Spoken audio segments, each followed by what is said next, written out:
Alright YouTube, so earlier today, yesterday as you guys are watching this, Bethesda actually tweeted out an image, an in-game image from Fallout 76 that I didn't really think anything of, because it's a character at like a crafting station, and I could have sworn we've already seen this image. I thought we'd seen it at like QuakeCon or something, but I skimmed through the entire QuakeCon video really quickly because I still have it on my computer, and I didn't see it anywhere. So I thought the image was old, but it actually was a new image, and it shows us quite a bit. So they tweeted out the picture and said, "What do you use paddle ball string for? You can find out in beta next month, hashtag Fallout 76. To which I responded, "I'm going to strangle myself with it while waiting for info." Now, before we even get into looking at the image and kind of breaking it down, a lot of people were like, "Oh my god, paddle ball weapon confirmed," and excited about this. And I'm just like, that was already a weapon in Fallout 4. It was in the Nuka World DLC. It's like, I'm assuming not everybody plays DLC, obviously, but to that degree, like, you didn't even know the weapon existed, like, at all, because it was a weapon before. And look, I'll be completely honest, it's not a weapon I'm ecstatic to have back. I don't recall ever actually using it in a fight in Fallout 4. I do know that I did check out what different kinds of mods it could add, because why the hell wouldn't I? It's a weaponized paddle ball, but I don't recall actually ever using it. Alright, so first up, we actually get to see several different kinds of ammo types, and I think this is all stuff we've already seen in the Fallout series before. We've known that the crossbow was going to be a weapon. I know we've for sure seen that at QuakeCon in a little bit of gameplay, maybe sometime before then. Cannonball confirmed. Well, I don't remember what the weapon was in Fallout 4 that used a cannonball, but that weapon's back. Flare is interesting. We had a flare gun in New Vegas, because I remember it was like good against the tunnelers in the Lonesome Road DLC, but flare is an ammo type in this game, so presumably a flare gun will return.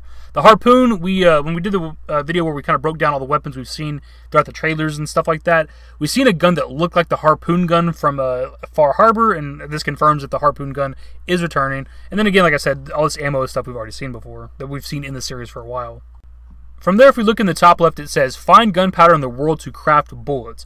Once you've found gunpowder, you can craft it from the chemistry station." So presumably we would only need gunpowder for the actual ballistic bullets. We probably wouldn't need it for the harpoon ammo or the paddle ball string or whatever. You know, like anything that actually shoots a bullet would probably need gunpowder.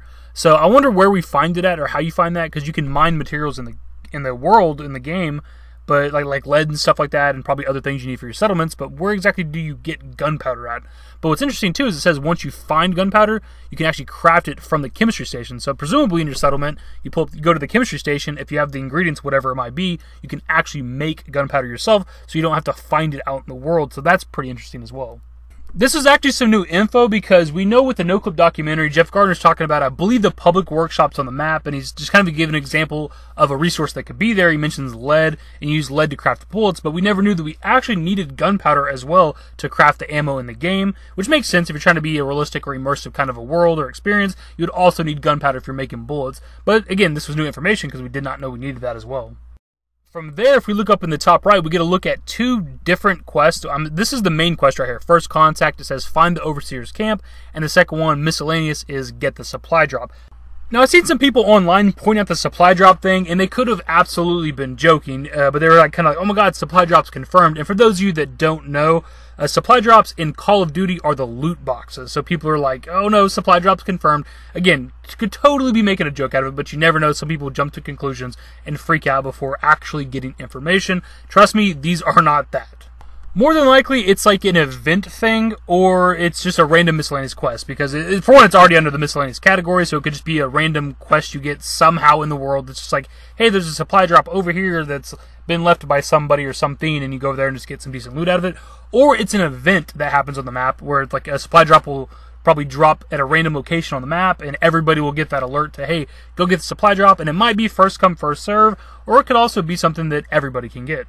Something I did want to point out with the main quest, it's called First Contact, and it says, you know, find the Overseer's camp. And I found this interesting because if you guys remember when I've talked about in the past, I've talked about the story of the game, how the Overseer left, and we know that whatever the main quest is, it has us going from location to location till we eventually hit all 6 biomes or regions or whatever in the game.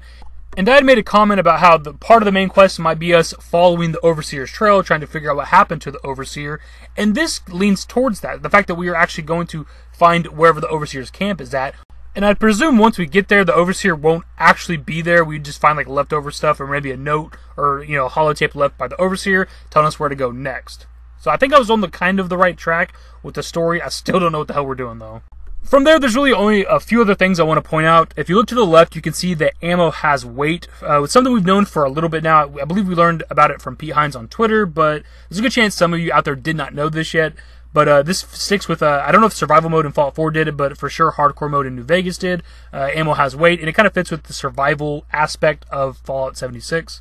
And the other thing I wanted to point out, because I don't know if it was in Fallout 4, if you look at the bottom to the right, it allows you to toggle your craftable items off and on. And I didn't do a whole lot of crafting in Fallout 4. I did the weapon mods and the armor mods, but I didn't really, craft like different medicines and stuff like that. So I don't know if you could actually toggle your craftable items on and off, but that is a useful thing, especially because this game's probably going to have a lot of different things to craft. But this is a pretty useful small feature. If you get done exploring and you have a shit ton of items in your inventory, you can pull up your camp, go to your stations or whatever, wherever you craft at, chemistry station, ammo station, whatever, and you can just turn on everything that you're able to craft, so you can just like burn through a lot of the junk in your inventory and get rid of it and craft a bunch of stuff that you can sell. Like, it's a pretty useful small feature. And that's everything that I could find of note from this image. It's kind of surprising what you can get from in-game screenshots, because I've done this in the past before with Final Fantasy VII Remake. We got a couple screenshots once, and you'd be surprised how much info you can derive from in-game screenshots if they're willing to show us something that we hadn't seen before. And this was somebody at an ammo bench, which we hadn't seen yet. We knew we could craft ammo in the game, but looks to be an actual straight-up ammo bench, which is a new, crafting station in the game, which we hadn't had before in Fallout 4. At least we had that in New Vegas. So hopefully the video was informative for you guys. Like I said near the beginning, I almost skipped this completely until I kind of went back and researched, and I was like, holy shit, this is actually a new image. And had a decent little handful of information and details that we hadn't known before. And like I said previously in one of my videos, I'm here to cover everything about this game, so we had to talk about it. Your boy stays on that grind, so let me know your thoughts below as usual, guys. And if you want to enjoy the video, give it a thumbs up, subscribe to the channel if you guys are new, turn on notifications, follow me on Twitter at TheDashingDavid, add my Discord. Links to my social networks are in the description and in the outro. Later, guys.